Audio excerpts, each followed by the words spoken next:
ہندوستان کی سرزمین پر سب سے پہلا لشکر لے کر آنے والا محمد بن قاسم اس لیے آیا تھا 10,000 کا لشکر لے کر، صرف اسلامی بہنوں کی عزت بچانے کے لیے آیا تھا۔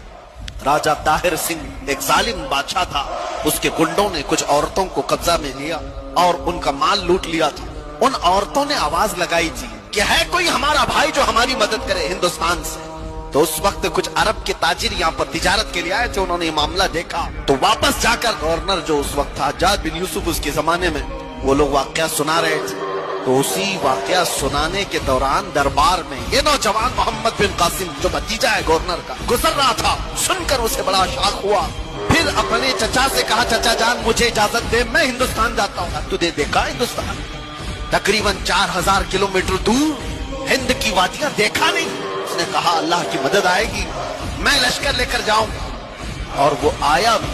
اور اس کے بعد راجہ طاہر سنگھ کو اس نے مخاطب کر کے کہا تھا محمد عربی کے شیر ہیں اور ہم مقابلے کے لیے آئے ہیں۔ اس کے بعد 3 دن کی لڑائی کے بعد گنڈے بھی راجہ بھی سب تتر بتر ہو گئے۔ اس محمد بن قاسم نے پہلی بار پرچم اسلام لہرایا تھا، اور ہماری نہیں پنڈتوں کی لکھی ہوئی کتابوں میں بھی محمد بن قاسم کی تعریف ایسی لکھی گئی ہے کہ ہم نے کسی ایسے جرنیل کو نہیں دیکھا جتنے انصاف کے ساتھ محمد بن قاسم نے اپنا پرچم لہرایا تھا۔